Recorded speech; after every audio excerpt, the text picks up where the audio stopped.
far as branding, evaluating what their goals are for their events. Is it a milestone? Is it a product launch? Is it a promotion? And just based specifically on bridal fairs, I have some information kind of here that I put together. I tried to not take any pictures of anybody that we could possibly ever know, so in case anybody knows any of these people, I apologize. I pulled them off the internet. I only used one of my own pictures, because that's being braggy. But anyway, okay, so key. This is basically one of my biggest pet peeves about bridal fairs, and I think from a lot of people's perspectives is that we feel like it's kind of a cattle call. And how can I get myself out there, short of being like the Vegas guy that's like out there with the cards, like on the strips, you know, trying to slap them into people's hands. But you've got to avoid doing this. Like if you need to avoid this sort of U-shaped layout. Your layout, anytime that you talk about layout, and all of these things kind of tie together, so in my train of thought, this is all going to make sense in the long run, but we're going to start with layout. Require the clients to enter your space.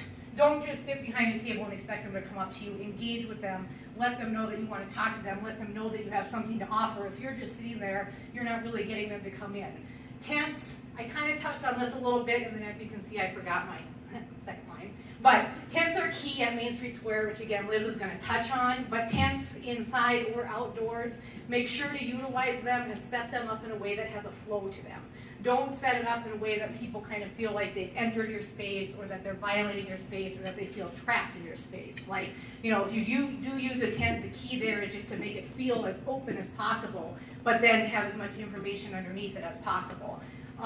Engage the people to your space. Don't hide things where it can't be easily seen. This kind of ties into this booth design up here. This girl's got a lot of good ideas going on. She's got some pictures going on. How can I see them? How can I, as a bride, get in here and see what the level of your photography actually is? She's got the block. She's got this blocking her. You know, there's not a lot there that's really going to say. There's no signage on it. There's really nothing that kind of says, "Come in here. Let me talk to you. Let me, you know, invite you into my space." And then contests, if you run contests to get people into your booth, make sure that they're easily accessible. Don't have one tiny little fishbowl stuck in the corner back here and like everybody has to gather in one area and fill out the paperwork. Try to have different areas that people can participate in it and make sure that they know what they're winning and what they're participating in. Can you make it go back? Okay, actually go past this one just in case I lose time. I'm coming back to this. Okay. Okay, design versus decoration. Why you need to know the difference for booth design. And this is where I think a lot of people make mistakes. And I have two booths here that I think make really good examples. Both photography booths, both I feel are trying to accomplish the same goal. This one does it very well, this one doesn't. And the reason is, design is your overall flow, tone, purpose of your booth that you've put together to maximize your guest perception of your businesses and your services. Decoration, tchotchke crap that you've just stuck up there to make it look cute. Oh, I'm in the wedding business. I'm going to tie some tulle up here. Oh, I'm in the wedding business. I'm going to buy a paper lantern. What does that tell me about your hotel? What does that tell me about your photography style? What does that tell me about anything that is relevant to your business, which is the goal of your booth? So, okay, keep going next one. I took these people's faces out. But what are you selling? Everything in your booth should have a purpose. Like, don't decorate for decorating's sake, but don't, not that this isn't a great looking booth. What am I looking at? Is this a decorating company? Is this a linen company? Is this a florist company? It could be a photographer. There's a picture there. I don't know. I don't know what they're selling me. This is just sending a lot of weird messages. Like, I don't understand what the goal of that booth is exactly. And it has no signage to tell us what's going on there. So, not that, again, if you're a venue, put a small bed in there. I'm not saying that. But like these, I think these were supposed to be planners. And so, whatever. Don't decorate for decorating's sake. Again, edit your booth. Everything should have a reason to be there. And in a 10-second drive-by, what can I tell you? Will your booth tell me what makes you you, man? When I walk by your booth, what are you selling me? Are you selling me a venue? Are you selling me photography? Are you selling me decorating? That should be easily apparent because you've got 300 or 600 or 700 people that are all milling around there and you need to try to discern yourself from other people and make sure that they understand what makes you and your business specifically unique. Okay, next one. How am I doing on time? Good. Perfect. Good. Okay. Don't miss branding opportunities. This is kind of an obvious one, but I like this girl's booth because, you know, when I went online, I mean, she pulled the colors of her logo, real simple. I mean, and again, she did some decorating. It's got some tchotchkes and stuff, but to me, everything there has a reason for being there because she's kind of selling herself, her design skills and photography, or her stationery skills. She pulled her color in to brand her business a little better.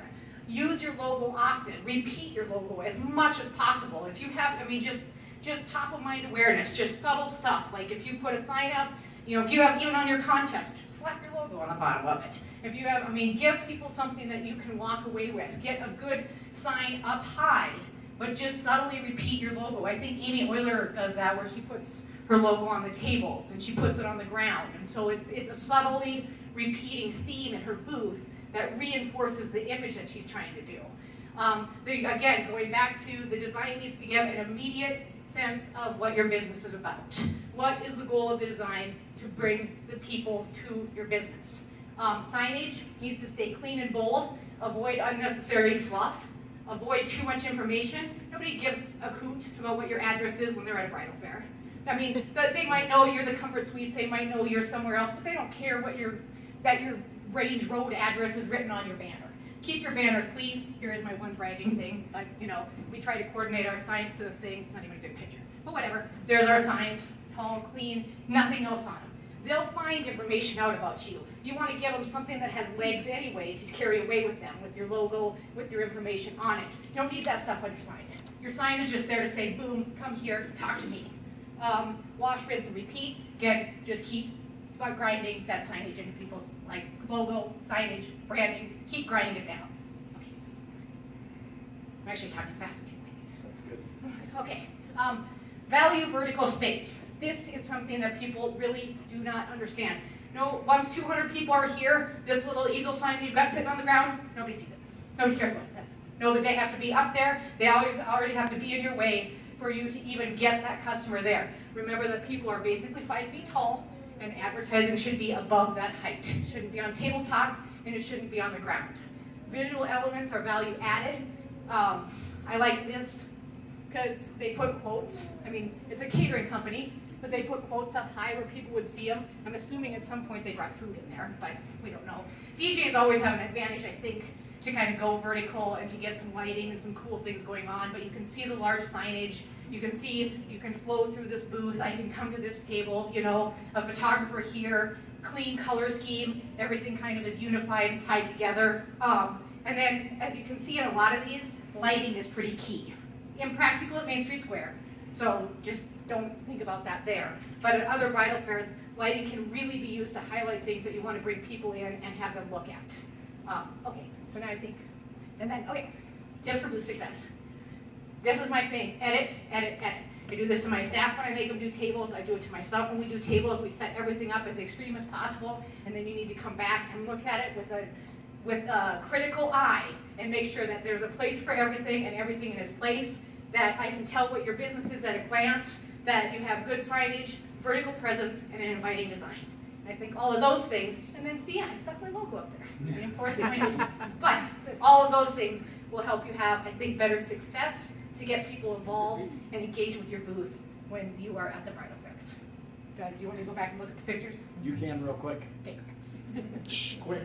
Quick. She's being quick. I mean, I'm seriously getting winded on talking so fast. Yeah. Go back to the second one. One more.